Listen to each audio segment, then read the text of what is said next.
the mic and he's ready to go. Noodle on his left, Jess on his right. Hey, hold up, don't start a fight. He's got you covered with all the sports. Don't fret, he's wearing shorts. It's time for Wake and Jake in the morning, Wake and Jake at night. Jake sucks.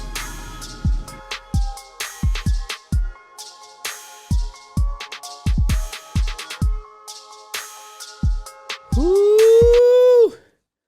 Good morning, Bakers. What is going on, everyone? Welcome to a special Wake and Jake, myself, BBD, and we will be joined by our good friend, Trevor Plouffe, to talk more MLB trade deadline. I'm getting more and more juice on it. We had a great Wake and Jake the other day. People are listening. People are excited, and I get it. I mean, we're kind of in a, I don't want to say a show hole, if people remember that old commercial. But we're in, it's baseball or bust. You guys know I listen a lot to Ryan Russillo. He did like a couple book review podcasts the other day because he's kind of out of the baseball game as of right now. Like, baseball is king unless you're not in it. You're waiting for training camp to start for football, which will start soon. The calendar changes to August next week, right? Yeah.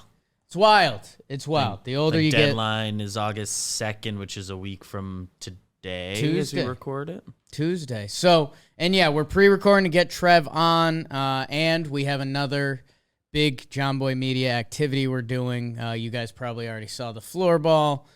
Something along those lines, maybe a little bit sillier. And also, thank you all for tuning in to Floorball. And if you didn't, honestly, go check it out. I promise you will not regret watching it. It's entertaining. I'm not the biggest hockey guy. You guys know this for sure. But it's not about that. It's just competitive. It's fun. You got to check out Game 1. The action in Game 1 ended up being perfect. We couldn't script it better. Perfect start to the series. Is Game 2 Thursday? Are we doing Monday, Thursday? I believe Monday, Thursday. My first game's this coming Monday, so we'll promo it on that Wake and Jake, I guess, but keep an eye out. Captain of We Got Eye. So, a lot of fun there. The trade deadline approaches. Actually, I think this episode is Trev's episode, like the next floorball episode that comes out. The Forgotten Rotten. Their team is so fun. Trev, Nikki Cass, Ben DiNucci, Dalton Feely, Nikki Cass's friend, who's looking like he may become a warehouse regular. Hilarious dude. He's going to work his way into fan favorite territory. I think he can. I think he really can. And yeah, man, Ben DiNucci's an awesome guy. He messaged me on Instagram. We're now friends. And he messaged me on Instagram after the game last night, and he said, dude, you're pretty funny. I said, thanks, Ben DiNucci. He just got to Cowboys training camp out in California. So he was seeing those tweets today from like the Jets account. Like the offensive linemen came in together. It's coming. It's coming. It's exciting for football fans. I mean, it's going to be one of those weird things. In like 3 weeks, we'll have one of those weird one-off college football games, and we'll be like, holy smokes. This is starting. It's getting real. Saw some Tyreek Hill stirring the pot quotes. Always. Yeah, listen to a quarterbacks ranking thing. So we'll have some of that down the pipeline. But for right now, it's baseball trade deadline season. Gonna bring in Trev. I think the only thing I want to get out there before Trev comes on, there was one piece of baseball news that got a little buried. Well, people are talking about the international draft, and that's very important. I'm going to be honest with you guys. I'm not going to deep dive into it. I haven't been lost in the weeds with passing, and Alden Gonzalez has done a really good job closing it. But, you know, classic MLBPA negotiations. There's a gap. The gap never got closed, so there's still a lot to figure out there. I'll be honest with you. Off-season's probably the time for that. And we'll get there when we get there because the trade deadline is coming. It's so exciting. The couple baseball things that need to get checked off. DeGrom is making another rehab start Wednesday. If you're a baseball fan, Mets fan, basically anyone that's not a Braves fan, I think you're rooting for that to go well. And Braves fans are not rooting for him to get hurt necessarily, but that's a bad man. It can't be exciting you. It's the baddest man in baseball when he's right. So that's good news. We heard when we were out in L.A., Jolly got some wind, caught a little wind that DeGrom's next start had been pushed. So he's going back at it again. So that's exciting. Another tiny one that we'll see how much it really matters. Mackenzie Gore, young Padres pitcher, he left with some elbow soreness. What does that do to affect the trade deadline? We'll see. And then, man, it just got buried under the Red Sox pile of shit they've turned into. Pardon my French. Do you know who the Rays lost the other day? I know guys are like officially out for the year that had been out for a little while. Zunino and Kiermaier. Yeah. I mean, very much Rays in their own way. Zunino, although he had a monster season and was one of the best catchers. Kiermaier, he's obviously Kiermaier. The bat, not necessarily there. When it is, it makes him an elite player because his center field defense is, I mean, more or less historic. They're both out for the season. And the Rays, who we talk a lot about the Blue Jays because they've been, super talented, high expectations. This is supposed to be the year. The Red Sox, they came back into the season. Now it seems like they're back on their way out of this season.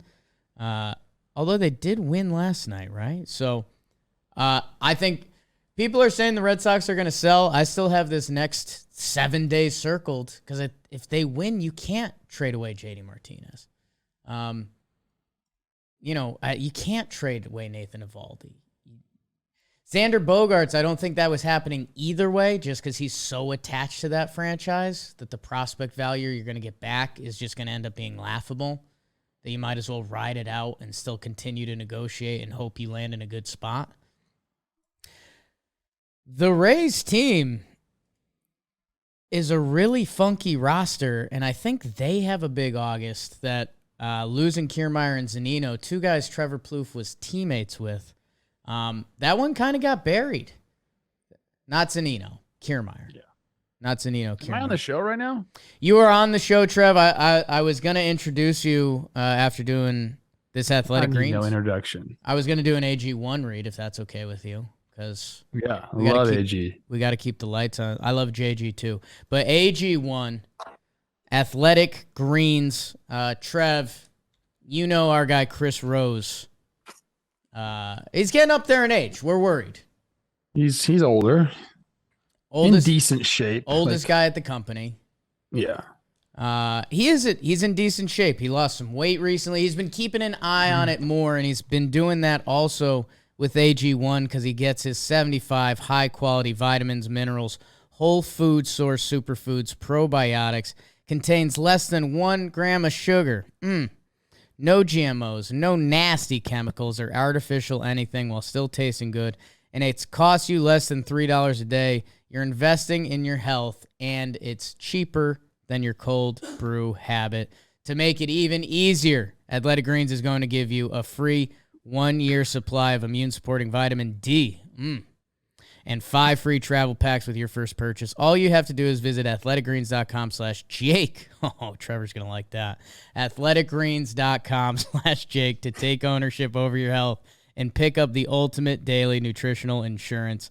Thank you, AG1. athleticgreens.com/Jake, baby. That voice you may have heard as I was talking about kind of a buried story from the Rays that just their starting center fielder and catcher are going to be out for the year. It was my friend and number 1 baseball analyst in the world, Trevor Plouffe. I'll take that. Yeah. And friend for sure. I wanted to go back to Athletic Greens real quick. Sure. The way I envision this, people, is it's like you're playing a video game and your health is diminishing a little bit, so you get the little power up. That's like what putting AG into your body's like. That's how every time I drink, I'm like, power up, bam. Like you go to bed and your that meter is on like 10%, and then you go to sleep and it gets up to like 80, but then you take your AG and you're at 99.99. Trev, I was thinking about you. I was thinking about you all day yesterday, but I didn't think to text you until It was about 10:30, and I was high on my couch. I got caught up in it a little last night. My sweet Jess was heading to Florida to see her family, so you would have been proud of me. I got involved. I helped, did a little wedding stuff. I did her laundry for her because that's the kind of guy I am. And that's nice of you. She was a little backed up at work, so I should have texted you earlier. But dude, and the reason why, baseball's so hot in the streets, Trev. I know that's become one of our joking lines, but it's also true, man. Like, football teams are like just reporting to camp. NBA, the movement has really stopped unless there's like a big KD trade. The baseball trade deadline is kind of the best game in town, and it feels like it's the most exciting deadline in a little bit because, man, the Soto stuff just has people going. Ohtani still doesn't feel real if that could ever drop. It's not, right? That's not real. You can't do that. But dude, there's enough for us to dream. Where I kind of want to start with you, Luis Castillo's been talked about for a little bit in the year and a half, and that's kind of the favorite trade in baseball. The one that has me, and it was kind of my like, oh shit moment. You've brought it up a few times on Talking Baseball. Dude, Wilson Contreras is one of the best hitting catchers we've seen in a long time. He's going to get traded. He's a pure rental. I dug into some of the conversations, and it kind of matters what team he lands on. And I guess the conversation is, are they going to have him catch? But Wilson Contreras, why aren't we talking about him more? I think within the baseball circle, we're definitely talking about him. And it's an interesting thing with him. It's like the teams that need offense from the catchers value defense from their catchers very much so. So you look at the Astros or the Guardians, and these are teams that really don't care what they get offensively out of their catcher. But as you're sitting there looking at your roster and you're the GM putting this team together for a playoff run, it's like, I'd sure like some offense out of that position. That'd be nice to upgrade there. You got this guy who's having probably his best season of his career. I'm getting the numbers up right now. I mean, he's got an 847 OPS as a catcher, 137 OPS plus. I mean, you're not going to find guys like that. So it's particularly the Astros, and I don't think it's going to happen, but I keep thinking about them because I was also checking in on Josh Bell and like his landing spots, and he's a real fit for them too. Like, the Astros they've been said to be like very aggressive or like have been calling teams a lot already, which is kind of scary. But I think Contreras is going to land with a team that we're not thinking about. Like some team's going to get really aggressive, and like you're saying, maybe not even use him at catcher, but just go out and get that bat. And I guess that's the one team that, like, if before the season, I think the odds-on favor for Wilson Contreras was the Mets, who they got Vogel back. People are saying, or I guess Mets fans are hoping that's not their big move. Not shots fired at Vogie, who's actually been really nice this season versus righties. Yeah. But I guess Wilson Contreras kind of hits both their needs a little bit. If they want him to catch, you can have him catch. Or if you want a righty DH that day, that I wonder if it's one of those things that it just got said so much whenever we talked about Wilson Contreras this offseason or earlier in the year that the Mets still should be the landing area, or if there's going to be the team that jumps in that we're not thinking about. I mentioned the Cardinals, and I understand what Yachty means to that organization, but I think he's willing to say, hey, look, like, first of all, he's out right now. Right. Second of all, like, I think he's willing to say, look, this could be an upgrade for us, and we can go deep into the postseason. There's a way to get both of those guys playing time. Obviously, the universal DH helps in this situation. The Padres are a team that could look to add him. Like, he can kind of fit, quite a few places. There's not too many teams who are just like, hey, we got a great catcher, right? Like, catching is one of those positions, dude. Just doesn't happen like that. So he's definitely one we're looking for, and they're going to package him with a Hap. Like, if that happens, then there's a lot going on in the trade deadline particularly because we have the extra two teams in the playoffs. So now we're getting 500 ball clubs saying, oh, we could do it. That's why the Red Sox I don't think are going to sell, because I don't think they can do that to their fan base. But also because there's no waiver deadline past the trade deadline. Right. You know, typically we have all of August, and you can play some funny business and still make your, you know, roster adjustments. But now this is it, dude. You got till August 2nd, and it's over. And that's your team. Baseball should. Have you watched that the Netflix Formula One show, whatever it is? What is it? Time to Drive or something like that? Isn't it F1? Yeah. I haven't, but people have been telling me to for quite some time. I mean, same. Dude, if baseball did, and front offices would never let this happen because they treat it like they got the nuclear codes. But could you imagine if they did like a month-long trade deadline show where they let cameras in the room and you heard the different rumors and stuff? I mean, it'd be fun. It would be incredible. It'll never happen, so I'll stop dreaming about it. Dude, the front offices, they treat like we got proprietary data. I'm like, right. dude, everyone's looking at the same fucking numbers, dude. Okay, so like, what? I'm so sick of that. Yeah. Like, I've heard that from so many people in baseball. Like, oh, we trust our numbers over their numbers. Like, what the fuck does that mean? Your numbers over their numbers? So yeah, you have the TrackMan, you have actual stats. No, it's pretty ridiculous. I will say, I was listening to Tone the Slab, Justin Shackle, David Cohn, James Smythe, your guy Dan Rourke producing it. And they were talking about, which we'll go to the big fish. We'll go to Washington and Soto. That they were talking about just all the little wrinkles that go into this. You were one of the first ones, Trev. I'll give you credit, talking about the ownership part of this, about selling the team and what's that mean. I was talking to, and you probably know who this is, one of our sources inside baseball. He was kind of in alarmist mode. He thinks this whole trade is going to turn into a salary dump. But I don't think it gets there. You're dealing Juan Soto. You have to get young talent involved in the process. Mike Rizzo, the GM, he's an old school baseball scout guy that they were talking about how much will that factor in. And more so, I do think what you're saying is right. All these teams have the same information. There's not one team that has different units of measurement or something.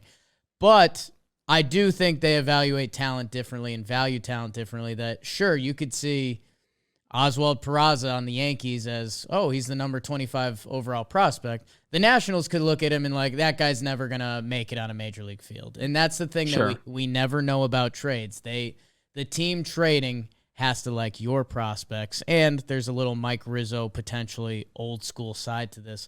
Where are you at? Because I know I've been flip-flopping. Do you think Soto's going to go before the deadline? I do. Yeah? I think he's the main piece right now that like the real contenders, the big boys are going after. And it's interesting because I think we mentioned this on Talking Baseball. It's like, if you're focusing solely on Juan Soto, then you miss out on him. Well, so you got to be playing like 3 or 4 different, it's like you're at the blackjack table and you got like 4 hands going, because if he doesn't work out and now all of a sudden you didn't make these other trades because you're holding out for a Juan Soto deal, that's not a good thing for your team. So it's like I said, GMs are going to have to earn their money. I think Yankees, Dodgers, Mets, Cardinals, Mariners, Padres are kind of all have a good shot to land this guy. So he's a generational talent. He comes to your organization. It's forever changed. That's what we're dealing with now. So that is, it's kind of crazy that he's only been available for what, like 2 weeks, 3 weeks max. He turns down that deal and they say, oh, we think we're going to shop him. Like, that doesn't give you a lot of time to prepare for something like this. And that's the other thing where my BS meter usually does. My BS meter is usually not even on because I just am BS, that I don't smell it. But dude, going back to that Nationals offer, everything we've talked about their ownership kind of wanting potentially a clean sheet and stuff, I think it's all like BS. Like that they truly didn't give Juan like a real offer, and they just wanted to get it out there to cover their butts so that they can trade him and be like, oh, well, he wants almost $500 million, so we're just going to trade him. And I think if they can get off Corbin in the process, I think that's a main part of it. I don't think they can get off Strasburg. I had some people saying that, but like, no way. That's 35 for like 4 years plus 80 after that because they gave him a weird Nats contract. Like, that can't be happening. We kind of were talking about him getting traded before it was out there, because we kept saying, like, what do you do if you're the Nationals with Juan Soto? You have nobody to surround him with. You know you're going to trade Josh Bell as well, and then he's just going to be this guy by himself there.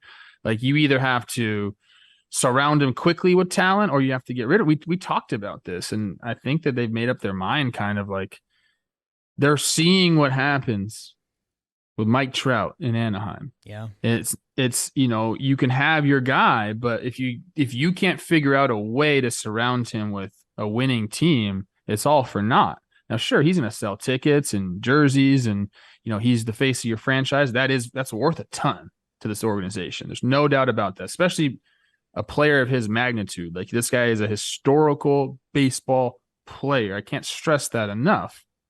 So, he's valuable, but if your goal, which it should be, is to win World Series, and you just don't trust yourself enough to surround him with good talent, then your only other option is to go try to get max value for him.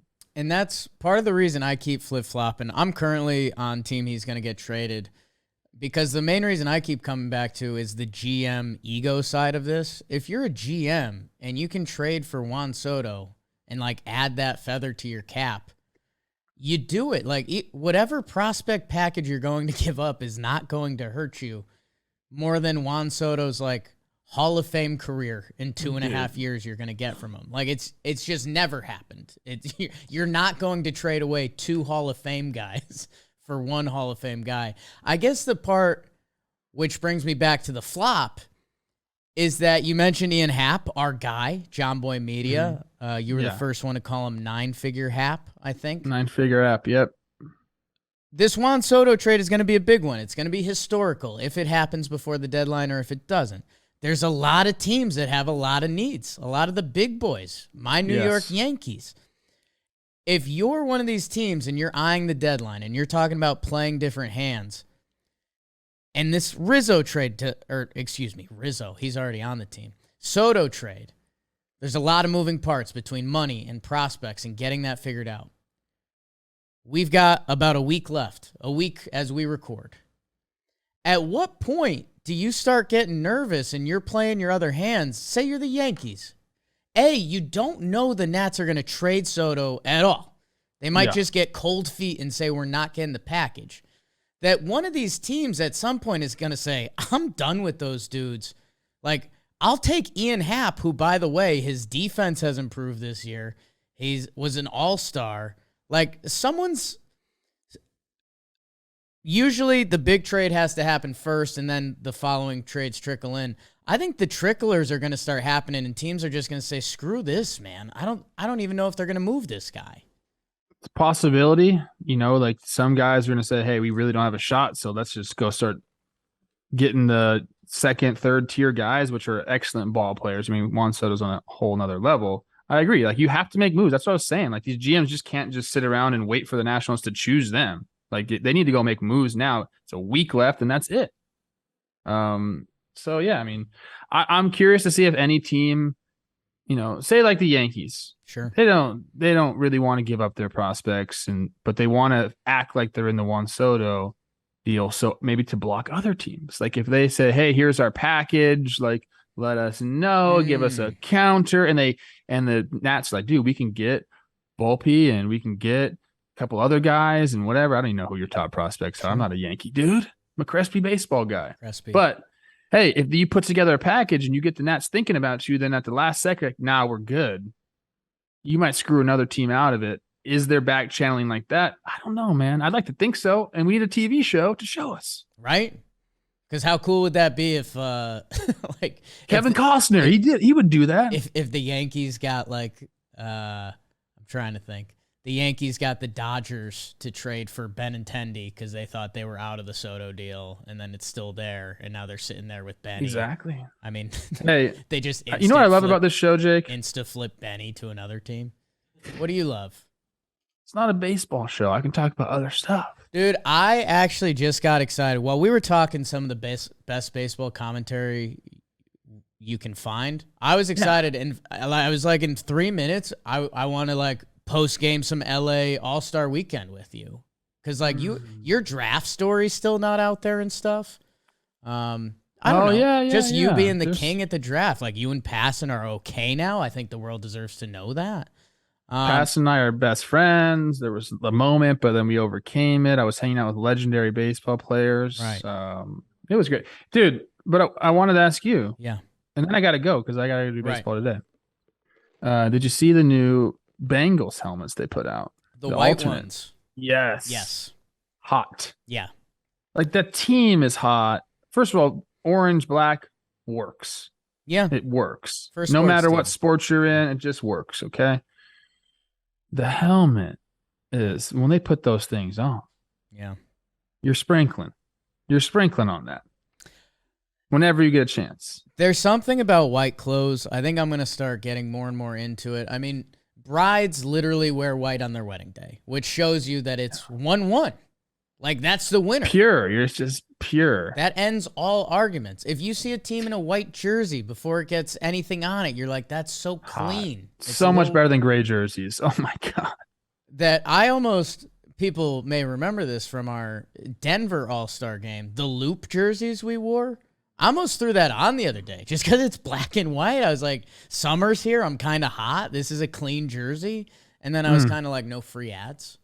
Like, that's not who I am. That's true. You know, even though I just shouted them out. Also true. Let's do one, what's like a trade deadline thing that's kind of on your mind that you feel like you haven't gone out yet? And maybe it's, maybe it is Ian Happ. Maybe it's like the Sox just aren't going to sell. Maybe it's Benintendi, Josh Bell. That nobody's really talking about Montes. I don't know. I guess if there's one thing you want to get off your chest. Josh Bell to the Astros is extremely scary for the rest of the American League. And I also think that David Robertson is going to have a massive role in a pennant chasing team. He's found something. He looks really good. He's just one of those guys that he's a pitcher that few people can hit. And he can get on a run if you need him to. So these are the type of guys. I mean, yeah, the Juan Soto thing is awesome. And yes, it could bring you a championship, and he's going to be a big part of your organization. But I love the little pieces that come in and kind of become those postseason heroes. We see it every fucking year, Jake. You go in and some bullpen dude gets hot, and all of a sudden he's the closer, or he's got the high leverage situations. Like, I love that stuff. I think Dave Robertson could be that guy. He's done it. Yeah, he's done it. Yeah, so I love stuff like that. Or like, a hitter that all of a sudden just gets hot and he's starting every day. Love that. Your guy Rosie's been on a big Bednar is going to get traded from the Pirates, which I don't know. I mean, he kind of embodies Pittsburgh, and I love when a new team kind of has their new closer. Like, I hope the Pirates in 2 years, we're talking about David Bednar. He's been their closer. Like, he's their guy. But Rosie's kind of been on it. Like, he's got a lot of service time left. You could get a lot of value. You can find relievers. And he was saying, like, if you're a really good team, you throw him in your 7th inning, you feel awesome. If you need him to get the save, like, we'll find out. Like, let's see who you are, dude, because it's just different. But yeah, Robertson, he's that perfect mix of, like, he still has enough in his arm. And dude, the older you get, you're just so smart. Like, I think I could work 24-year-old me in basketball just because I would just be just so much smarter. And like, I think that gets overlooked in sports a lot. Yeah. And the way people are working now and the training that we're doing and the tech with pitchers, like, you're just seeing older pitchers have success. I mean, look what we have right now in the game. Wainwright doing what he's doing. Verlander obviously is the prime example. Scherzer, like, these guys are all like at an age where you'd say they're not supposed to be pitching like this anymore. And we're getting guys throwing career high heaters. Yeah. So it's, I think he'll be great. I think he's gonna be really good for a team. I think the Dodgers might scoop him up. What else? I say the Dodgers for everybody. Right. I mean, it's not I think bad. that's just my go-to. It's not a bad team to pick. Yanks need him. David Robertson's Bring him back. only given up 20 hits this year in about 40 innings. Doesn't he fit perfectly for you guys now? He would. We need bullpen help. He was a former Yankee, so you don't have to do any of that stuff. He did have a weird going away. I don't know if you remember this. He didn't pay the clubbies out from the postseason or something. So I don't know. I don't remember that, but that's tough. It doesn't seem like him. Right? He's a nice dude. But he's got big calves. You remember he also fired his agent because he wanted to do his contract himself, and then so I don't know. He's got something funky going on there. Hey, bro, can you throw a baseball? Yeah, he sure can, and he can handle the big. Can you city. fire that Just pill in there? for him. How are you doing spiritually? We'll get you out of here in a minute, but I mean, you're right. We don't have to talk sports here. It's you and me. Like, what's new in your life? What's some advice you can pass on to people? How was LA All-Star Week? It was good. I've been watching the show Alone on Netflix, right? Okay. And you start to question yourself, like, hey, this world we live in, it's for pansies, kind of. Like, I can just go to my fridge and turn my stove on and turn the heater on, all this stuff. Like, you start to wonder, like, how long could you survive out there? What kind of man are you really? Can you catch your own food? Can you hunt? Can you forage? I've been thinking a lot about that lately. Post-apocalyptic world. What kind of person am I going to be? Am I going to be someone that has to bow down to the guy that can get me food? Or am I going to be that guy? Am I going to be the alpha? I think I'm just been trying to see and question myself. And if I am deficient in some areas, I better start to work on it, man. You never know. I can catch a fish. That's what I know. That's pretty good. I have a weird fascination with post-apocalyptic stuff. I used to there was a horrible TV show on the Travel Channel that was a post-apocalyptic show. I Google it twice a year because I forget the name of it. But it was a great watch, and they had some smart people in there, and you watch the dynamics of the society. I don't have much to bring. I think we all know that. But I'm also a survivor, and I'm willing to do what it takes. So I think I'd be okay. Yeah. But I couldn't be so high up the pecking order. I think you'd be a guy that are let's send Jake to investigate. Yeah, I would. You can help figure stuff out. I would have to do some of the risky stuff to earn my keep. And I know that. And I'm not excited about it. I can shoot a bow a little bit, but I wouldn't be the bow hunter. I know that. And that's kind of if you're the bow hunter, you're the guy. Because you're bringing home the big game. Do you ever do? I mean, I know we're climbing the media ranks. We're super famous. It was tough for us to even walk around LA. One of my buddies sparked me the other day, and you made a nice career playing baseball. People forget that. Just doing the to actually go out to Wyoming, get a dog, just kind of live up there. Less TV, less fancy dinners and stuff, just to exhale, kind of enjoy the nature of it all. I did a little bit of that last night, and it was, I don't know, I hadn't done that in a while. I don't know if the city got me or what. I think I could do, that's give me 2 weeks out there. That's enough. I need people. That's I need true. entertainment, man. You could fantasize about that all you want. Yeah. And no offense to Texas, okay? Sure. I'm gonna bag on Texas right now a little bit. A lot of people from California were like, I'm going to get out of here, bro. I'm going to Texas. So you can go to Texas. Yeah. Then you got to live in Texas. And so I knew people. I knew 3 people that went out there. They all moved back to California. Wow. There's nothing to do out there. Yeah. No, I mean, Texas means a lot of different things. If you're... they moved to the cities and stuff. And still, I told you got to live in Texas, man. If you're from California, specifically Southern California, your options are just crazy. And then you get those taken away from you. They all came back. I'm just kind of a Texas hater, even though I had I claimed residence there. Hey, as a young child, people forget. Arlington. I had a year and a half in Texas. The Dallas Jake documentary is going to be a fucking weird one, man. Did you feel that way about Dallas, like I did? It was big, but not. It wasn't big. It felt big, but then you realized it wasn't big. Dude, it's so small. I was blown away because someone said that, and I was like, no, dude. I know it's not New York City, but it's a city. Dude, it got so small so quick. You could tell who went to what school, and everyone knew each other, and it was wild. I couldn't believe it that in a year and a half, like I had flushed out like every neighborhood. Like you have your spots, and you know the cool times to go there. But yeah, man, it was surprising. Like it got small quick. And now you're a city boy. You're screwed, dude. You have all New York. Yeah. You have all these options, food options, entertainment options. You can't move anywhere now. You're gonna feel bored immediately, dude. Kind of a gift and a curse. LA and New York City, and then we'll do our 2 weeks in Montana or something. John Boy Media, Montana. I like that. Trevor, I think we got to send you to JM's dad, Chris Rose. I gotta go. I appreciate you hopping on. You know the Wake and Jake people love you. They're 420 friendly, so. I might have this morning as I woke up very early. I'll text you some other things I did this morning. I'm excited for that. Trev, I love you, Big Daddy. Have fun with Rosie. Love you, I'll be seeing you in a little bit. Yes. See you guys. Bye, BBD. See you soon. Love.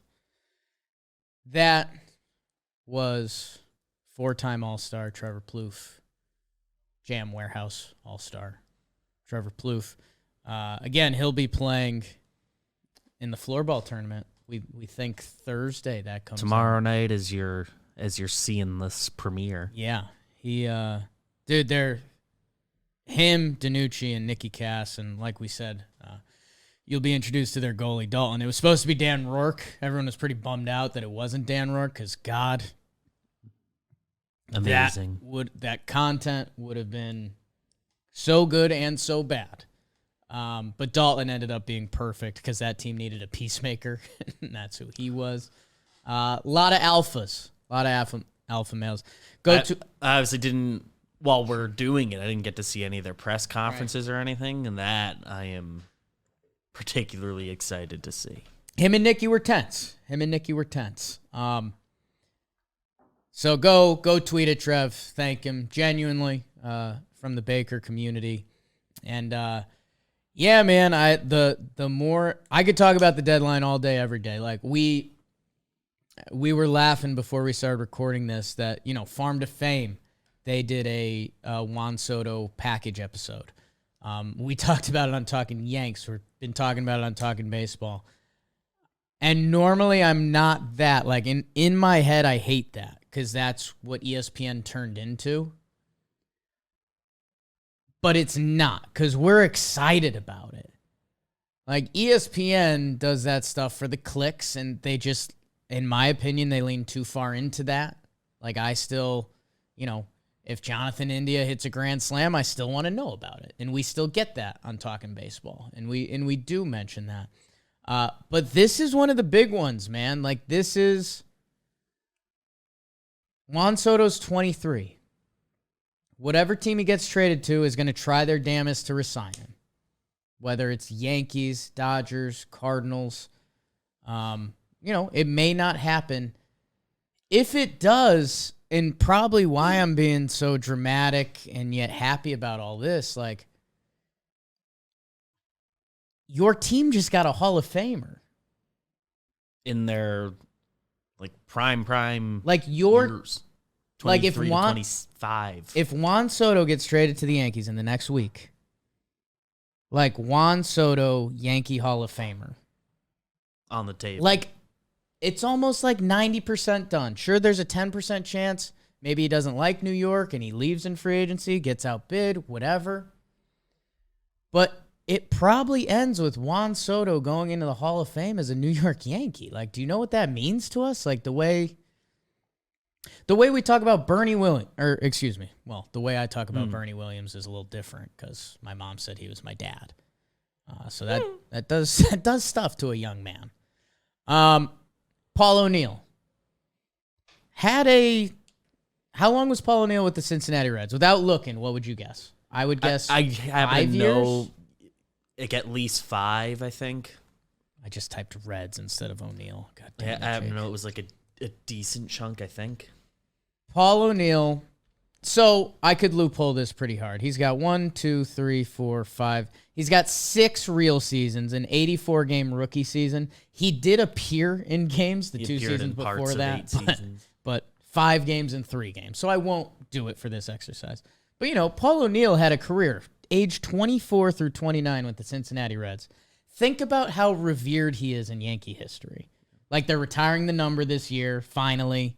And he had, all-star games in Cincy. Yeah, he had 1 all-star game in Cincy. He ended up having 4 with New York. Paul O'Neill is not a Hall of Famer. He's not a borderline Hall of Famer. He probably should have been in our Hall of, really good draft. Did we miss that? I don't think we ever did, a Hall of really good draft. We've done some... He was too good for, our mid-draft. Right. And he obviously way too good for our, actually bad players draft. Interesting. So that'll happen this offseason. Bernie Williams, I'm biased. I could give you sort of a Hall of Fame argument. It pertains to center fielders and what he did and what he was a part of. Jorge Posada, I could do the same thing amongst catchers and his hitting and what that was a part of. Paul O'Neill, I cannot. He had a crazy good career, but just not quite there. Not Hall of Fame-ish. In Yankees lore, he's loved. There's obviously some other reasons tied to that. I mean, just his intensity, the way he played, it endears yourself to the city of New York. Juan Soto, the Dodger, is a Hall of Famer. Juan Soto, the Cardinal. You're retiring a number. The man is going in the Hall of Fame if they lock him up. And you say that for any team. But that's where you can almost never say that in baseball. There's never been more of a guarantee on a guy this young. Mussina went in without a team, right? That was the whole thing. Yeah, couldn't pick because he had a really strong Baltimore career. He hit free agency. He was a free agent, right? And then he went to the Yankees, and he had a really strong career there. He couldn't pick. Juan Soto, the national stuff is cool. He's got the ring. He's been there while he's really young. This guy's got 15 more years. 12 on the lowest end, that would be he's a legend that calls it quits early because he just didn't feel like it. He just turned down a 14-year extension, something like that. So your team, your franchise is getting a Hall of Famer that your nieces, nephews, son are going to idolize. So that's what makes it so special. I mean, the stuff on the field is cool, but also just the ripple effects of that. If Juan's, again, I'll do this one more time. I'm a Yankees fan, and that's fine. I admit that. If Juan Soto got traded to the Yankees, my next question would be, what number is he going to be? Yeah. Because it's going to be the last time a Yankee wears that number, probably. Barring either A, the non-extension, which, who knows, there's wiggle room there, or, I don't know, something absolutely crazy. That number would be retired. Juan Soto, the Yankee. It'd be the last time I watch a Yankee wear that number. Presumably, it'd be 22 available. Yeah, right? Might as well. Who knows? Maybe he wants to start a new chapter. Good. 33. Greg Bird. Yeah. Might get it back from him. So. Got to wrestle it from Tilo first. They can negotiate that. I think he's going to be able to afford that. He is the reason this whole trade deadline is exciting. I wonder if we're getting blinded by optimism of that he actually will be traded, because maybe he won't for all the reasons we mentioned. But yeah, I mean, He'll ramp back up again in the offseason, like we said. A pretty normal trade deadline is Wilson Contreras, Ian Happ, Luis Castillo, and maybe a couple other sneaky ones potentially. Juan Soto changes everything, and that's why no one in baseball is actually dreaming Ohtani. That would be, I guess that's where I'm finding my solace. If we were truly clickbait throughout our company, Farm to Fame, Wake and Jake, talking baseball, talking Yanks, we could do an Ohtani trade episode that people would probably click it, but that's just not real. Nobody fully believes in that to happen. Nobody does. Soto's real. Soto very much could happen, and you got to talk about it this much. In the modern era, there hasn't been a baseball trade like this. I mean, the only one we've been able to compare it to is Miguel Cabrera, which was almost 20 years ago. Yeah. So And Twitter didn't exist. by the way, Podcast didn't exist. still playing. He's still playing. We talked about Andrew Miller, Cameron Mabe, and they had very nice and long careers. Miguel Cabrera outlasted them. Yeah. Homered last night. Yeah. So His first couple years in Detroit are pretty good. 9 years. pretty silly. 9 years, average 325, 405, 977 OPS, 34 homers a year, 153 games a year. My guy was out there, and that's with 1 year with 119. So he was playing. So that's why it is so exciting. Let's hope it happens, and maybe we'll get some. We'll probably, if it does, there's going to be a talking baseball, maybe a talking Yanks, and I guess to hide my Yankees a little bit, I'm rooting for Juan Soto so much to be traded that pretty much as long as it's not Boston with an asterisk of the Mets if they join the Yankees division in 2 years. If he gets traded to the Cardinals, I am so psyched for baseball in that organization. Dodgers stings a little bit, but it's still kind of badass. It's a super team. So I'll be honest, I don't want him to end up in Houston. yeah, They're not super rumored lately, but every team is in. yeah. Their team kind of remotely competitive right now, and Houston's more than that. You change your plans for Juan Soto. Yeah. You change your plans for Juan Soto. Speaking of, I mentioned Floorball on the YouTube. You should go check that out. Our episode of Wake and Jake yesterday, one of the most listened to in a while, and that's because this whole thing's so hot in the damn streets. So let's see what we've got in the comments. I asked you guys to bake the algorithm, leave a comment, create a sports discussion, create any discussion. Leave a comment, hit the like button, share with a friend. It all helps bake the algorithm. Let's see. Joe Rowley, awesome name, said, need Soto or Benintendi and Castillo. Anything else is a major, major disappointment. I'm assuming Joe Rowley's talking about the Yankees. The Yankees' needs have been highlighted. I mean, this season, and it's why Jom's been so hot on it, for the Yankees, has almost been the perfect to fire up a huge deadline. Like, you have a historic start. The team looks so good. It's got a really good chance to be a World Series year. And then the 3 weeks leading up to the trade deadline, your weaknesses are being highlighted and circled. Like, the starting pitching is worn out. The relief pitching depth isn't there. You still need one more bat in the lineup. So, yeah, Yankee fans have really high expectations. I wonder, and again, MLB, make the trade deadline show. It would be the most watched show in baseball history. Let's fire that out. Matthew Nauer, who leaves a lot of comments, I'm not going to read it out loud. He does critique my floorball game. So, I'm not going to read those words. Thank you for watching. I just don't like what you said. Just straight up, dude. I'm not saying it's wrong. I just because it's wrong doesn't mean that it's right. I don't have to read that. All right, and then we usually wrap up with Bro of the Night. You know what? I'm gonna do a cop out because I just didn't have one prepared today, and I'll give it to Trev. Good guy. We mentioned L.A. in our party. He what Trev didn't realize, being in L.A., it's kind of one of those things. If anyone's ever been to a bachelor party in their hometown or something like that, it ends up taking away from it a little bit because you're not getting the full experience. Like, instead of Trev, and this isn't a shot at him at all. He's got a family and kids. Instead of him hanging out at the house with us late night, like he will next year in Seattle. He was like, oh, well, I'm going to go home to my family.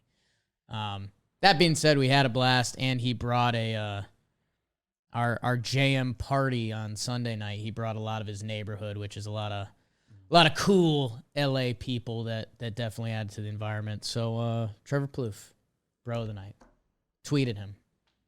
Beebs? Suppose it's unfair to give this person a bro of the night, but it's sort of just, and I think we're gonna talk about him on Talking Yanks after this. I don't know. I've been thinking a lot today about Lou Trevino. Ooh, okay. Trevino. It's a name Yankee fans could get behind, huh? His numbers this year, awful. Really? And he got a save against the Astros last night, but still gave up a run. Like, he has an ERA in the high 6s. But I was reading some stuff, and like the stuff on his pitches grades out better than it ever has. And he has incredibly bad like BABIP luck because the A's just went from having 2 Gold Glovers on the corners to not them.